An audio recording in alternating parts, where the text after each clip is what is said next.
বিসমিল্লাহির রহমানির রহিম। সম্মানিত দর্শক শ্রোতা, বাংলাদেশের সকল মানুষকে আমার শুভেচ্ছা অভিনন্দন।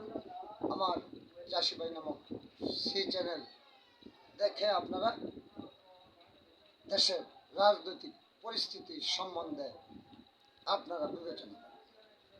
সম্মানিত দেশবাসী, আজকে বাংলাদেশের এই অস্থায়ী সরকার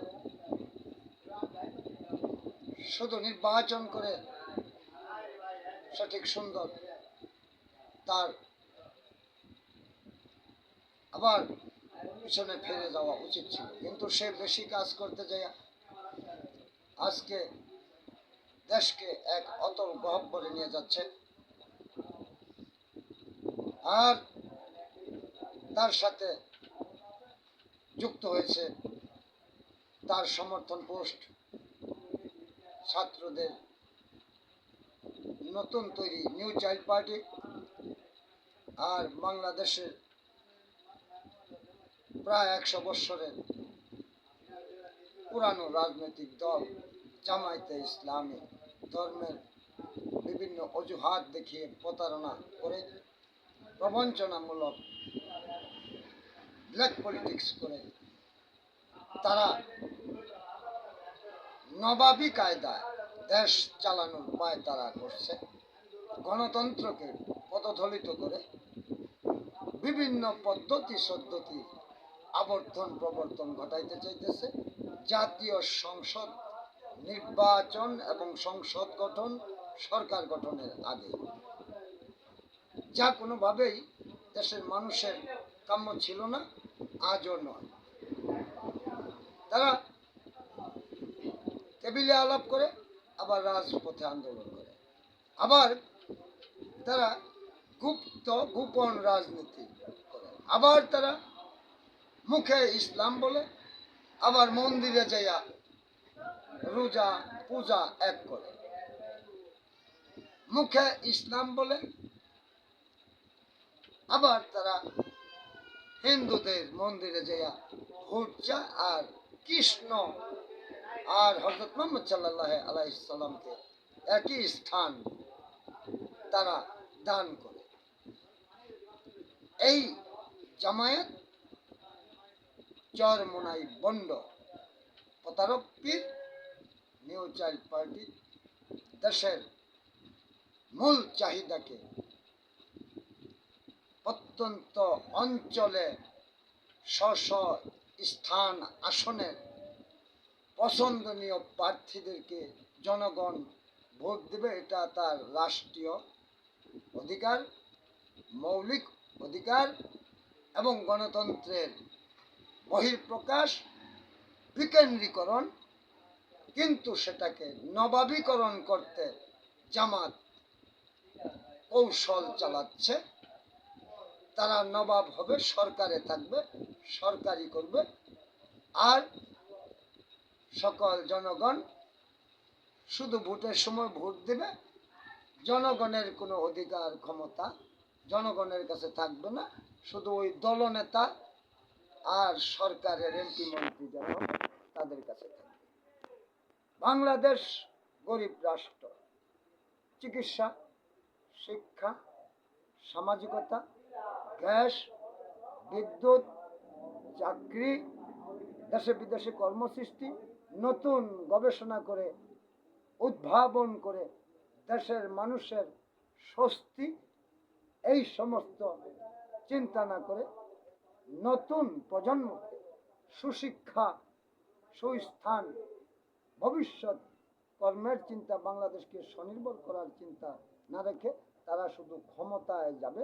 আর এদেরকে উস্কানি দিচ্ছে ব্ল্যাক পলিটিক্যাল ইউটিউবার, ওই বিদেশি কিছু প্রতারক ষড়যন্ত্রকারী। তারা বাংলাদেশকে Sikkim, Bhutan, Ethiopia, Uzbekistan, Azerbaijan, Liberia, আজকে দক্ষিণ আফ্রিকার ওই সমস্ত দেশের মতো বানাতে চায়, গাঁজা বানাইতে চায় ভারতের মাধ্যমে।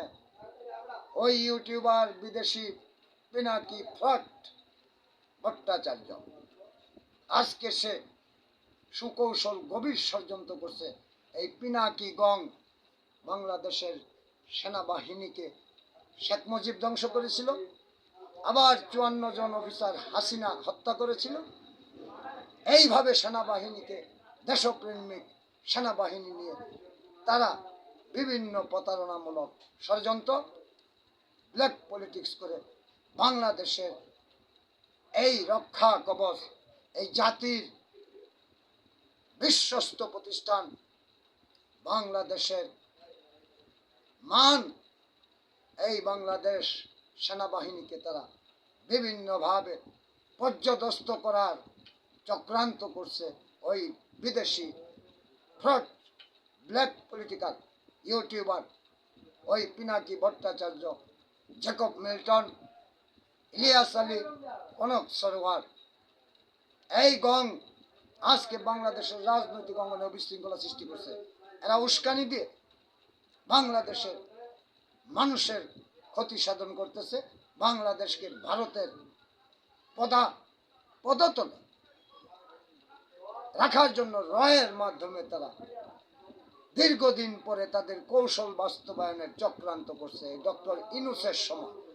কাজেই আমি বলবো ওই ভারতের দালাল এবং আমেরিকার কৌশলে জামাত সহ ওই পিনাকি ভট্টাচার্য, জ্যাকব মিল্টন, ইলিয়াস আলী, কনক সরোয়ার গং, এরা বাংলাদেশে অস্থিতিশীলতা সৃষ্টির জন্য এবং বাংলাদেশের প্রশাসন, বাংলাদেশের উন্নয়ন, বাংলাদেশের স্থায়ী সরকার গঠন, দলীয় রাজনৈতিক ও বাংলাদেশের এই স্বাধীনতা রক্ষার বিপক্ষে তারা চক্রান্ত করছে।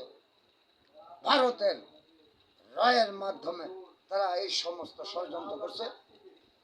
আমরা বাংলাদেশের মানুষ এর তীব্র প্রতিবাদ এবং প্রতিক্রিয়া জানানোর আহ্বান জানাই এবং জামাতকে বলতে চাই, আপনারা এই ধর্মের প্রতারণা না করে জনগণের অধিকার, ভোটারের অধিকার খর্ব না করে চিরাচরিত নিয়মে আপনারা তো জামায়াতে ইসলামী, আপনারা 71 সনের অপরাধকে ঢাকার জন্য 5ই আগস্টের সনদ নিয়ে মাতামাতি করছেন। শাক দিয়ে মাছ ঢাকা জানা, আপনারা 52তে বেইমানি করেছেন, 71-এ বেইমানি করেছেন।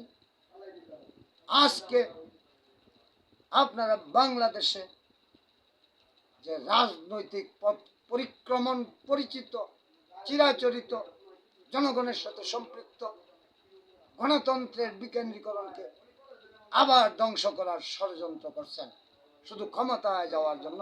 আপনারা এই সমস্ত চক্রান্ত ষড়যন্ত্র থেকে বিরত থাকেন। সেনাবাহিনীকে, প্রশাসনকে, রাষ্ট্রীয় কাঠামোকে ধ্বংস করার চেষ্টা করবেন না। জনগণের ক্ষমতা, জনগণের ভোট, স্ব স্থানে স্ব প্রার্থী দেখে ভালো মন্দ যারা জনগণের সাথে উদ্বস করে তাদেরকে ভোট দিবে। আপনাদেরকে যদি ভোট দেয় আপনারা বিজয়ী হয়ে সংসদ গঠন করবেন, সরকারে যাবেন, জনগণের আপত্তি নাই। কিন্তু জনগণের এই অধিকার হরণ করে, ভোটের মর্যাদা নষ্ট করে, জনগণের পছন্দের প্রার্থী ছাড়া পিয়ার পদ্ধতির নামে আপনারা জনগণকে ব্ল্যাকমেলিং করতেছেন, ভোটের আগ্রহ থেকে জনগণকে বিব্রত করতেছেন। কেন যাব ভোট কেন্দ্রে, কার জন্য যাব ভোট কেন্দ্রে, কাকে ভোট দিব, যাকে চিনি না তাকে আপনারা এই অচেনা পদ্ধতি এনে জনগণের উপরে চাপিয়ে দিচ্ছেন। জনগণের ক্ষমতা আপনারা খর্ব করার জন্য, আপনাদের দলীয় স্বার্থ, দলীয় একক নেতৃত্ব, এক হাতে আপনাদের কর্তৃত্ব সৃষ্টির জন্য, জনগণকে প্রজা বানাইয়া রাখার জন্য আপনারা নবাবী সিস্টেম চালু করতে চান। এই সনদ, গণভোট, পেয়ার পদ্ধতি, আপনারা এই সমস্ত ঘোলাপানিতে মাঠ শিকার থেকে বিরত থাকবেন। বিএনপির বিপক্ষে আপনারা অপপ্রচার করতেছেন ইউটিউবের মাধ্যমে, বিভিন্ন কলা কৌশলের মাধ্যমে। আপনাদেরকে অনুরোধ জানাই, দেশের মানুষ আপনাদের এই পিআর পদ্ধতি, গণভোট, সনদ এগুলি চায় না। দেশের মানুষ চায় জনগণের ক্ষমতা প্রয়োগ করতে, ভোট দিয়ে সংসদ গঠন করতে, সরকার গঠন করতে। আপনারা প্রতারণার থেকে বিরত থাকবেন। আগামী 26 সালের 15ই আগস্টের আগে যে নির্বাচন ঘোষিত হয়েছে, সেই নির্বাচনে অংশগ্রহণ করেন। নির্বাচন কিভাবে সুষ্ঠু, সুন্দর, সূক্ষ্ম করা যায় সেই পরিকল্পনা অংশগ্রহণ করেন। জনগণকে প্রতারিত করবেন না। আপনারা নিউ চাইল্ড পার্টি, চরমোনাই বন্ড আর আপনারা এই ধর্মের প্রতারণা বাদ দিয়ে চিরাচরিত, প্রচলিত, পরিচিত যথারীতি যেইভাবে আমরা ভোট দিয়ে আসছি সেইভাবে ভোট দিলে জনগণ কেন্দ্রে যাবে। অন্যথা জনগণ ভোটার ঐক্য সৃষ্টি করে আপনাদের কাউকেই ভোট দিতে যাবে না। কারণ জনগণের অধিকার আপনারা খর্ব করবেন, আবার জনগণের ভোট নেবেন, তা হইতে পারে না। আমি আপনাদের সকলকে আগামী 15ই ফেব্রুয়ারির আগে যে নির্বাচন অনুষ্ঠিত হতে যাচ্ছে, সেই নির্বাচনের পূর্ণ প্রস্তুতি এবং প্রক্রিয়া ও সঠিক, সুন্দর, সূক্ষ্ম, নিরপেক্ষ,